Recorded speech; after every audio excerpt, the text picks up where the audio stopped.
Hey everyone, welcome to Political Capital, the best weekly political podcast in British Columbia. We break down all the latest news, views, and analysis of the crazy world of BC politics. There is never a shortage of topics. We've got a ton on the plate today. Remember, if you're looking to subscribe to the audio podcast for the full version, get on Apple Podcasts, the Google Play, Stitchface, Podhumper, all of the platforms that you need to get the full show. It's longer. We got more content for you there. And then there's a TV version on YouTube, soon to be on Check TV as well. Either way you join us, thanks so much for being here. Go around the table quickly with some introductions from our panel. You know them very well. But nonetheless, we want to make sure that you are introduced to Maclean Kay, editor of the Orca.ca. Hello, Maclean. Thanks for being here. Hey, Rob. Thanks for having me. Jillian Oliver, strategist extraordinaire from every green campaign you can think of. Jillian, hello. Hello. No, hello. How are you? Good. That was awkward. That was my fault. It was my fault for the awkwardness. I apologize for that. We'll pull it out. Katy Merrifield, Vice President of Wellington Advocacy, who's now laughing. Don't make it awkward, Katy. Don't make it awkward. It's my job to make everything awkward. Okay, well, thank you for being here as well. You are welcome. I am happy to be here. We have a lot, and we're going to start with vaccines. Now, listen, we don't typically talk about the latest kind of COVID development because, frankly, none of us are doctors. You should be getting your advice from the provincial health officer and the CDC. However, we do want to talk about a big change in the strategy this week on the vaccination timelines, with Dr. Bonnie Henry choosing to make a 4-month delay between the first and second doses, and that change to the vaccine strategy with the Premier and the Health Minister there announcing it to everyone. That has caused, I basically took over the discussion here at the legislature on the first week. Let's go around the table really quickly and talk about the implications of that, if there's any political, if it's a health issue, just what we think of it. Why don't we start, Jillian, with you?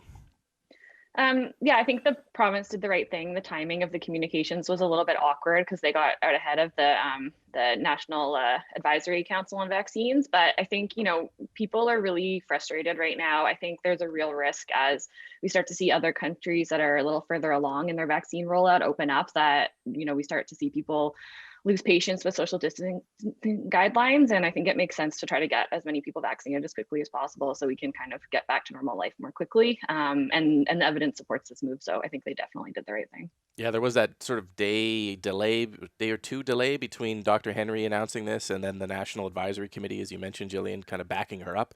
Maclean, What did you make of it? Well, just exactly that 48 hours or whatever it was. Just exactly that. Yep. A louder into the microphone this time. That 48 hours was, it was fair to be nervous. We were an outlier for a brief amount of time, but 48 hours is a long time in news. And, quite frankly, people have had the rug yanked out from under them a few times now with, just 14 days in your living room. It's just 15 days of social distancing. And it's been going on a year now. And so for that 48 hours, when people heard, well, you were getting a second dose, but now you're not, of course they were frustrated. Of course they were scared. And it's turning out for the best, but it was a harrowing couple days. Yeah, it was a big change. We had a vaccine mass kind of rollout strategy in January, and we've changed it again. Katy, what did you make of it? So looking at the comm strategy, there's always a desire to be first when breaking huge news like this with significant national appeal, no matter who is in government. So I see why they wanted to get out front and center early. This was included in their messaging. We were first to roll out a vaccine plan. We are moving quickly to phase 2. And now, lo and behold, everyone is going to get their first dose before the end of July. So often when there is a communications desire to get out first, it sometimes outweighs some of the policy nuances or some of the stakeholder buy-in, which we saw for those 2 days. And we saw with the line of questioning that the opposition had in QP yesterday. But I got to say, ultimately, this is fantastic news. And if I were in POCOM's shoes, I don't know if I would have waited either. Yeah, the takeaway ended up being that we all potentially could get a vaccination by June-ish because of the way that this was changed, and people loved that. And BC kind of led the country with that new strategy of taking that extra time and funneling the second doses because of this extra delay into first doses for other people. But Maclean, you hit on the sort of confusion that it caused, and this became a question period issue. I want to move into a larger discussion about that. There's some politics around this. The joke I made when I did a hit on TV the other night is, well, we just had provincial politicians debating science and vaccine in the legislature. What could possibly go wrong? Well, yeah, I mean, it did not go that well. But it essentially became an issue of, were seniors left out in the cold by, mainly seniors, because they've already had their first shot, by this change in strategy, which suddenly meant that their second dose, which maybe they'd scheduled, is canceled or delayed, so that second dose can become a first dose for someone else to try and protect as many people as possible. That is, I think, a legitimate point. Question period turned it into why is the government breaking its promise to seniors? Why is it pulling the rug out from 90-year-olds? Why has it shattered confidence in its vaccination rollout plan? I am on record saying I thought it was a horrendously poor showing. But Dr. Henry did apologize, actually, for the communication snafu. So I don't know what we make of that the way that would kind of, the way it turns into partisan politics in the legislature once you kind of add that sort of stamp to it. Katie, why don't we go around and start with you there? Yeah, so I'm probably going to have a different take than the group. It's fine. We'll edit it out. It's good. Yeah. I thought this was great. I thought we have an opposition who afforded the NDP a partnership during COVID, has now taken their gloves off. Good for them. Politics isn't a group counseling session. It's a blood sport. I thought their QP approach was interesting. They actually took something out of the NDP's playbook, quite frankly. They loaded on guilt. They brought in victim angles, even wedged the NDP with a traditional stakeholder with the BCGEU that Mike DeYoung raised. So I think that this was a success. They won the day. They got an apology. I think the apology could have come from government, not necessarily Dr. Henry. But again, that was a success. And I will say, I wrote QP questions for 3 years back in my early political days. And I would take angles that the NDP themselves used quite frequently. And their favorite line of questioning was, how many more people have to die before you change policy X? So if the NDP accusing the BC Liberals of murder isn't crossing the line, then asking when grandma is going to get her vaccine isn't either. Okay, that's a totally legitimate point. I think that is politics, I guess. Maclean, what did you want to say about it? I mean, it's because the BC Liberals and the Greens were cooperating with the NDP for so long on the pandemic in general, it can seem a little jarring when they're acting more like a traditional opposition, which is the whole role, the job is explicitly to criticize and poke holes and to throw rocks and see what sticks. And I mean, to your point, Dr. Henry did apologize later in the day. No one is disputing that this happened, that there were appointments that people showed up for that were canceled without them knowing. I mean, the facts are not in dispute. You can argue whether it's proper to bring them up. I think if it happened, it's worth bringing it up. And you can argue whether it was handled in the appropriate tone, and we can have a discussion there. But to imply that it's wrong to bring it up I don't see it. That's what the opposition is supposed to do. More episodes of Political Capital are available at checknews.ca/podcasts or search Political Capital wherever you listen to podcasts. I think, question period started with Shirley Bond hitting all of the points that both of you have made, and she did it in kind of a reasoned way. She's the opposition leader. She brought up a personal case that had that victim angle. It just sort of devolved in my mind to some of the more outrageous comments about shattering the trust of 90-year-olds, our most frail and elderly citizens who have seen their government turn their backs on them. And I thought that's where they kind of lost the thread.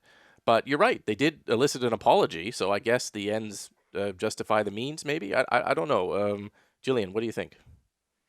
Yeah, I think it was interesting. I think that Katy and Maclean are right. There's nothing, I think it was an objectively fine and even good QP strategy, sort of if you look at it in a 1 day vacuum. But I think that, what you really want to do with question period is think about what's the broader narrative that you want to be driving about who are you as a party and who is the government as a party. And I think we sort of saw a peek behind the curtain during the election when the NDP had their messaging document leaked, and they have done, I think, a really effective job of framing the Liberals as sort of out of touch, elitist, they don't care about you, we're the ones that care about you. And like Katie said, they were so effective of this in opposition. They would even bring people into the gallery that were affected by the government's policies and say, can you answer like why Barbara has to have her bus Yeah. pass taken away or whatever it is in the gallery. So I think that the problem is kind of credibility, that the Liberals haven't done a good job of defining who they are. I think Wilkinson obviously struggled with that, and with an interim leader, it's really hard to define who you are. And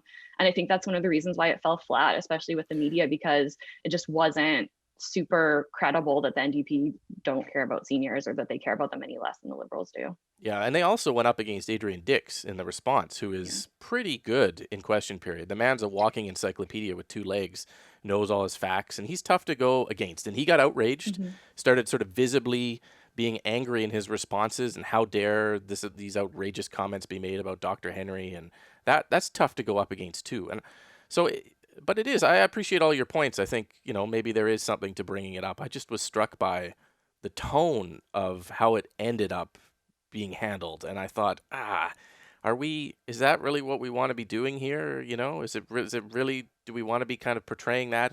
But I don't know. I mean, it's a difficult environment for everyone to navigate, the intersection of politics and the pandemic, criticizing Dr. Henry's decisions while being fair and not criticizing her, but also trying to inspire confidence in her decisions and giving government support when they need it, when it's a matter of life and death, but also holding them to account. There's a lot of different complications there. I can't recall a time where we've ever had that many complications on kind of how politicians debate subjects in the legislature. So, but I think there was all great perspectives from you all on that, and even though they contradicted me and we're going to edit them out of the program, nonetheless, it was very good. So let's move on to a topic here. There was an article in the Georgia Straight that interviewed female politicians from across the spectrum, federally, locally.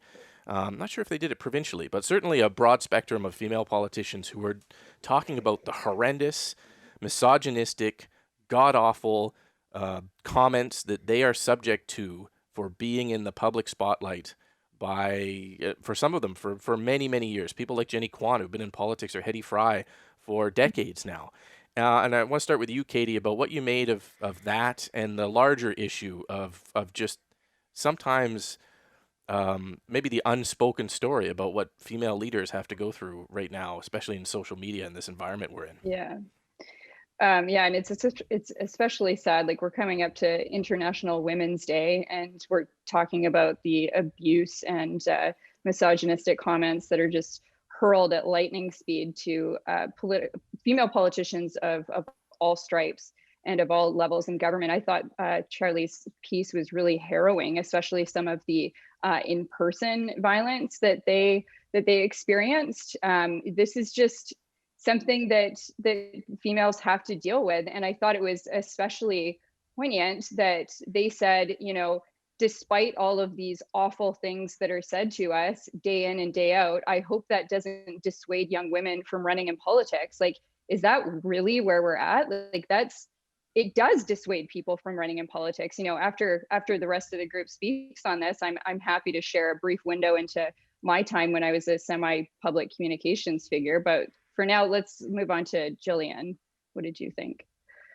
Yeah, I think that the fact that female politicians across the political spectrum receive this kind of abuse shows that it's also coming from across the spectrum. And I think, it's really easy to call it out when it's coming from someone that you already disagree with. But this allows people to say that others are the problem. Like liberals and progressives say that conservatives are bigots, conservatives say liberals are hypocrites, and then we all kind of just like say we don't have to change, we're not doing anything wrong, and live in our own little bubbles. But I think that if we do want this to change and we really want to see more diversity in politics, we have to stop circling the wagons and staying silent when it's coming from our own houses. And I think this is true in politics, and it's true for the public as well, whether it's in a workplace, a family, or your social circle. Everybody has to say something, when they hear this kind of thing. And whether, and I think even if it's, small, relatively small instances of misogyny, racism, or whatever, because otherwise, like, I think we're just going to stay stuck and it's not going to go away. Maclean, you worked for Christy Clark, our last premier, who dealt with this issue publicly several times during her premiership. But you had kind of an inside view of some of the things that she had to deal with. What was that like? Yeah, I mean, for a time, I managed her social media accounts, which, among other things, involved reading the comments and the feedback every day. And I mean, to say I was unprepared for it is a massive, massive understatement. I mean, it's not an exaggeration to say that daily, literally every single day, it wasn't just, casual misogynistic comments. It wasn't really cruel insults. I'm talking death threats, rape threats, death and rape threats in the same threat. And again, I'm not exaggerating. Literally every day, sometimes from people, whose names I recognized. They weren't anonymous, which is the part that really bothered me. And I don't know how many of these the premier saw, somewhere between all and none. But I do know that her teenage son saw a lot of them, and I mean that bothered me a lot then, to the point where I mean I've never really talked about this, but I think it contributed to me sort of mentally checking out for a little while. And I mean you can probably hear it in my voice. It still really bothers me. I had never witnessed it firsthand like that, and not really firsthand. And it's important to remember, as Jillian said, that this happens to female politicians across the spectrum, across this country. And it's something that we really desperately need to do a better job of recognizing and calling out. Yeah, I mean the Georgia Straight piece had Hetty Fry, who's a longtime Liberal MP, and also a big advocate of the LGBTQ community, who nonetheless has been targeted by people for hateful comments. It had Jenny Kwan, a downtown East Side advocate and longtime political figure. It had a local left-leaning Vancouver councillor. I mean, it's not a spectrum issue. To loop back to you, Katie, you as a right-leaning figure who you've been a staffer, but you've been in the spotlight as well, just because of the way that you have to be these days on social media. What was that like for you? Yeah, so in BC, I was never ever targeted on social media, and I remember 2 International Women's Days ago, I was sending kudos to some of my NDP counterparts across the aisle. Like it was a kind of warm and fuzzy and respectful environment, and then I went to Alberta, and within as Premier Kenny's communications director, I could have tweeted, "Hey, isn't it a beautiful day out?" And I would get swarmed with really sometimes unimaginable content. But I did take down some of my greatest hits. Some of these are funny, so I thought we would take a lighter look at this. The first one's not funny, to be clear. Kill yourself, you dumb conservative C word. Not very creative. You're a fascist defender of the patriarchy. Someone went to university. These 2, Alberta's Kellyanne and Dollar Store Tommy Lauren. We're getting a little wittier. And then my favorite, psychopathic goblin. Psychopathic goblin, yeah. Yes, they intended it to be a really big insult, but I am born on Halloween and I have an intellectual fascination with the study of psychopathy. So thank you for seeing me, Twitter troll. Well, were those, I mean, at the time, did they register with you? Did you read them and go, oh my God? Or do you politics has a lot of armor involved where I guess, Oh, of course you have to. Yeah, you have to have thick skin. If it was a one-off, it was fine. And again, I try to have a sense of humor about things. What was awful is if you got swarmed, meaning hundreds and hundreds of people would comment at an attempt to ratio you, and they would take great glee in it. And on a personal note, that reminded me of being bullied in high school, and it hurt. It did. But again, I've worked in this industry for 12 years, and I've learned to deal with it. Yeah, Jillian, last word to you on this. What do you make of it? Well, I think I just maybe would add, when we are having conversations with people about calling out this kind of behavior, it doesn't have to be you're bad, you're canceled forever. It can be an opportunity for dialogue and for reflection and for inviting people to be better. I think sometimes there's this pile on and it's sort of the temperature gets raised so much. I think that we can also sort of reflect on how we might go about addressing this in our own lives in a little bit more of a inviting and welcoming and way that lowers the temperature as well. Yeah. Okay, good discussion. We're going to lighten it up a little bit here for our last segment. We were going to talk about actually legislation on rent freezes. We're going to move that to the podcast section, so stay with us to talk about that. But we're going to do a quick hot take here before we end the show on a non-political issue, but we all thought it was quite interesting this week. The cancellation of 6 books from Dr. Seuss for racist depictions of individuals in the book. We're going to go around the table. What do we think of this? These aren't the big books, actually. They're not like, The Cat in the Hat or anything like that. They're some of the lesser Seuss books. But what do we make of that? Katie, start with you. My hot take is the ultra woke are not a joke, but they will make society sad and culturally broke. I forgot we were going to rhyme these. Uh-oh. Yeah. Okay. Well, thankfully I don't have a hot take. Who else? Maclean, did you rhyme one? I did not. Okay. I should just lean in and say I agree with Katie. I own two of these Dr. Seuss books that are banned, and I mean, I will admit that a couple of those images are. Yeah.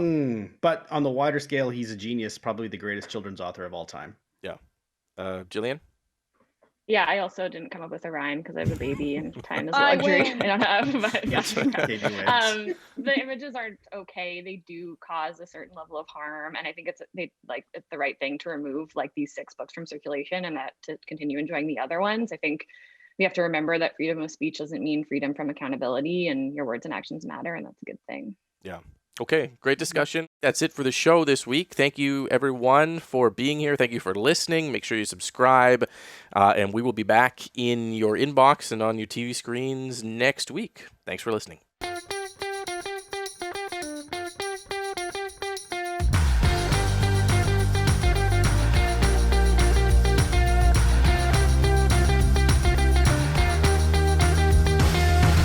More episodes of Political Capital are available at checknews.ca/podcasts or search Political Capital wherever you listen to podcasts.